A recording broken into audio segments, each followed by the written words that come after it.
What's good, Lethal Squad, Lethal Team? Of course, I'm Lethal. We're playing against this team. Sun's out or some bullshit. Like, as you gonna see, the team is 0-2. Slept on, that's what it is. Some bullshit. But they're 0-2. We're 2-0. It is a league night team matchup, so the game will count towards our record. I mean, I'm averaging a triple-double right now, but that's neither here nor there. This particular game, team is 0-2. The point guard only averages 7 points, which is not very good, but I mean, when that happens, I expect us to completely dominate the game and blow them out. And that's pretty much what we did, all right? Not going to leave this particular game in suspense like this is a blowout game.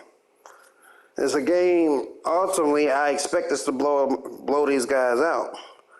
Now, here's the thing. These guys are still better than rec competition.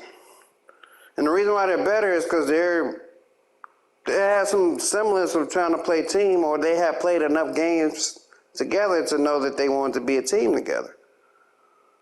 And that will always trump rec play because, you know, you have games, you play against a good team. Most of the people is bad. Sometimes you just get a team where it ain't nothing but random people playing with each other, you know?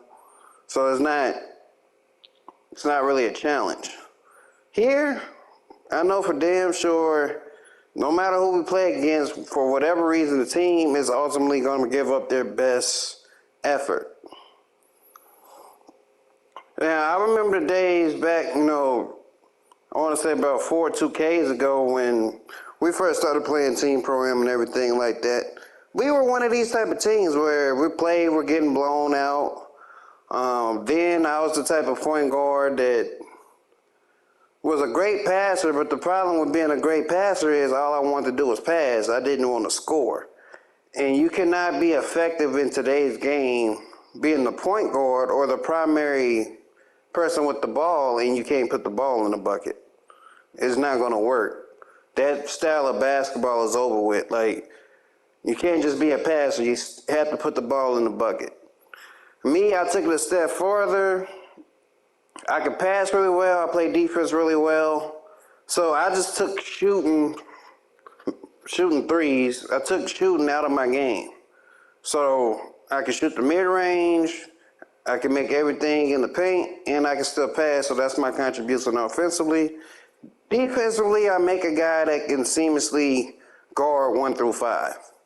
So I'm never at a disadvantage no matter who I'm guarding.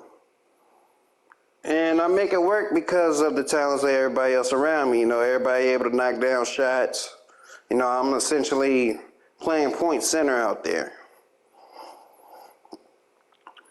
But you play against a team like this that probably could give a better output if they just simply switch people around into different positions. For example, I believe their best player this particular game was their center. He probably was their best player. But the point guard, I don't believe was their best decision maker. I possibly believe the shooting guard, the guy that scores a few more points, would be a better point guard. I mean, ultimately, when you decide who's going to be the point guard, it's based off of what they have proven to you over time. So if you're the point guard for any Pro-Am team, it's because they trust your decision making, they trust your ability to score, they trust your ability to control the offense. So on our team, like, I clearly feel like I'm the best decision at point guard, but I will feel comfortable if Nation ran it, even though I feel like I'm a better passer than he is. He's a more capable scorer than I am, so I mean, it's just a different style of point guard. If King was to play King, I believe can run point guard. He's a different style point guard. So that's all it is. Playing a league night game, it's not really much to it. I mean, to be honest with you, going into this, we did not know it was going to be a league night game. We didn't know it was going to come to our record till RDH Hawk brought it up. But it's good to know you kind of get rewarded for wins like this, because I'm pretty sure at some point as we start playing harder and harder competition that, you know, you will want to have enjoyed the little success you had before you had some type of hard fall. All right, it's very easy to want to play the game and play competitively when you're winning. But I want to know if we played against some really good teams, and let's say we got blown out by 5 different teams.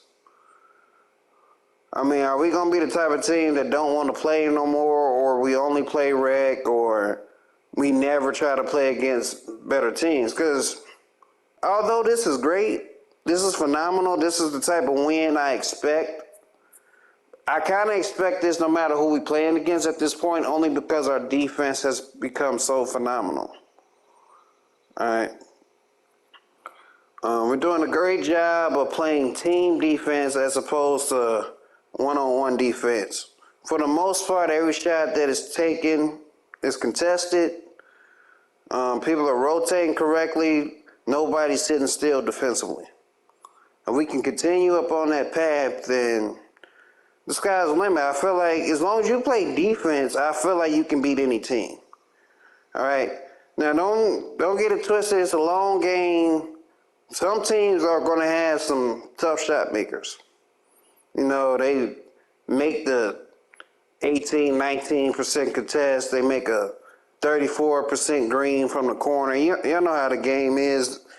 Those type of things we can't really trip off of. As long as we did what we were supposed to, that's all that matters. But at the same time, if somebody is consistently doing something, then you need to make an adjustment. All right. If somebody makes 3 25% contest threes in the corner in your face, they said they make 3 greens in a row, at that point, that's your defense. You know, the first shot is like, oh, yeah, that's good defense. The second shot is like, goddamn. By the third shot, I'm like, bruh, you're not guarding it close enough, clearly. I don't care what the thing says.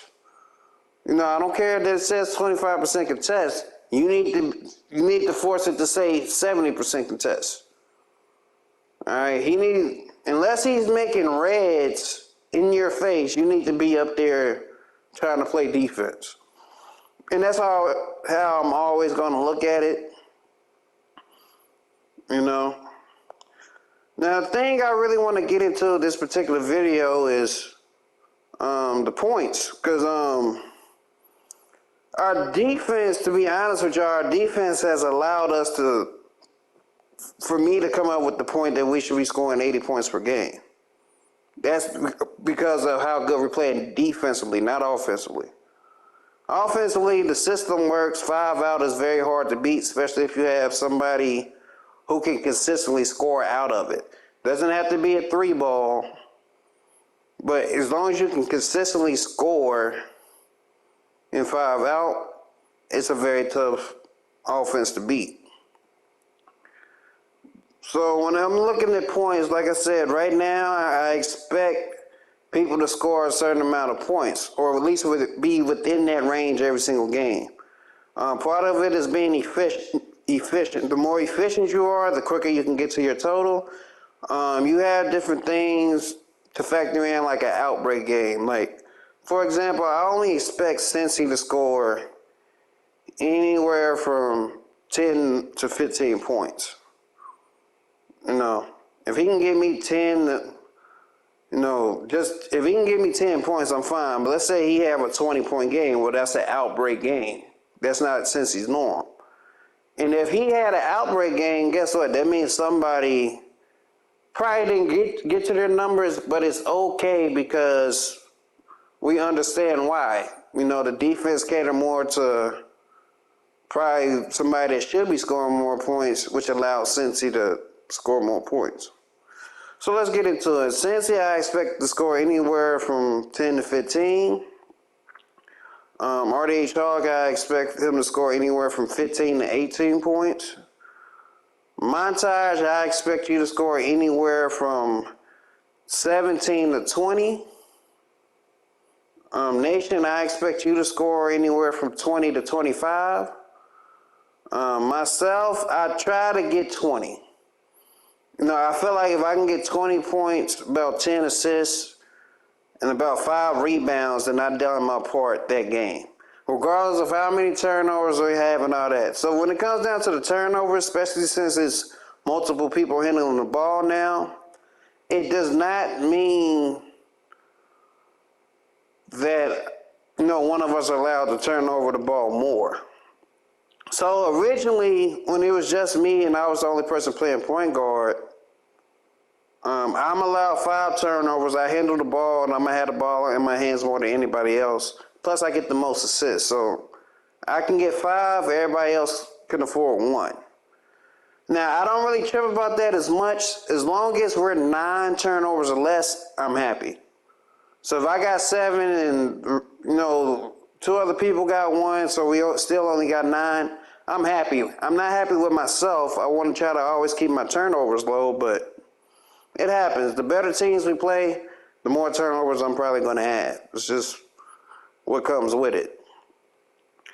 But so now that Step Your Game Up is playing, and he's playing a little bit more, and he handles the ball as much as he do, now I'm looking at it like, okay, we still need to have 9 turnovers or less. Everybody else is still allowed 1, but between me and Step Your Game Up, combined, we can only have 5. Which I don't like because, obviously because, it's a good chance with multiple ball handlers and we're both trying to do it the way we're trying to do it. It's a good chance you're going to turn over the ball more than that, but either I need to have 3 and he has 2, or he can have 3 and I can have 2. He can have 4, that means I can only have 1. It makes sense? So, matter of fact, no. So, between us two, it'd be 6 turnovers. I'm explaining why. Because before, originally, it was just me.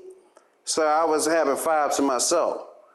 But if I have 5 to myself and somebody else is added, I have to add their 1 turnover with it. So, between me and Nation, we have 6 turnovers, which means the other 3 people can still only have 1 to keep it at 9 or less. So he can get 3, I can get 3, he can get 5, I can get 1. However it worked, so if I got 7, that means pretty much only 2 of y'all can afford a turnover. Whereas, like I said, it's very unlikely, so. But yeah, that's how that will go. But yeah, I expect Nation to score anywhere from 20 to 25 points. Me 20, Montage 17 to 20, Reggie 15 to 18, and Cincy 10 to 15. All right. So if Blaze was to play, I expect you to score anywhere from 12 to 15. Jew, I'll be honest with you, Jew, I only expect you to score anywhere from 5 to 10 points. All right, so any game you give me where you're giving me, more than 10 points, it's a good chance we're going to win that game. That means if you can give me 3 threes a game, that's about, as many shots as I think you're going to get. But I still need you to be aggressive defensively and keep getting those easy assists with me cutting down the middle. The assists that we have been able to put out as a team has been amazing. If y'all look at the assist totals at the end of the game, we're close to anywhere from 20 to 25 assists as a team. That is crazy. Not to mention the amount of steals that we have been able to accumulate during that time as well. We're anywhere from 15 to 25 steals as a team. While still playing this system, we're still finding a way to out-rebound teams, even though we don't have a traditional big man to do so. So in this damn game, we got to a point where I'm trying to practice swim, and I realized why it wasn't working the way it was supposed to. And it's my fault. That's just bad recognition by me. When it comes to running swim, the big man has to be guarding me. That's the whole purpose of it working. So if the big man is on the wing, as he was in this particular video, If he's on the wing, swim is not going to work. They're simply just going to, big man is just simply going to drop to the paint, and the other guy is simply going to go over and step towards the middle. But if the big man was guarding me and all he was doing was sitting down, that's when my screen on the little guy will become very effective. Because the center will have to choose whether he wants to come up and contest that three, and if not, the three will be wide open. But it don't work if the big man is on the wing, because if I come over there, all the big man has to do is stay with me, and the little guy just stays with the person coming over the top. Make sense? Because he's already in the middle. It makes no sense for him to go past me. They essentially can just switch responsibilities. So that's why swim didn't work. There's bad recognition on me. We will practice it when it's, if a center or they switch a big man on me, that's when we'll practice it. And we should see a different result. But other than that, man, this is, like I said, a very dominant win. I like the quarters we have been having. So think about it like this. The goal is to get 20 points per quarter. So every quarter we can quickly get to 20 and start stealing points for the next quarter. That means we don't have to score as many points, in that particular quarter to meet our average. Even if we stay steadily at 20 points per game, as you see, it's very rare for teams to really get to 80. So as long as we're the team that's in position to get to 80 before the other team, we're typically are going to get the dub.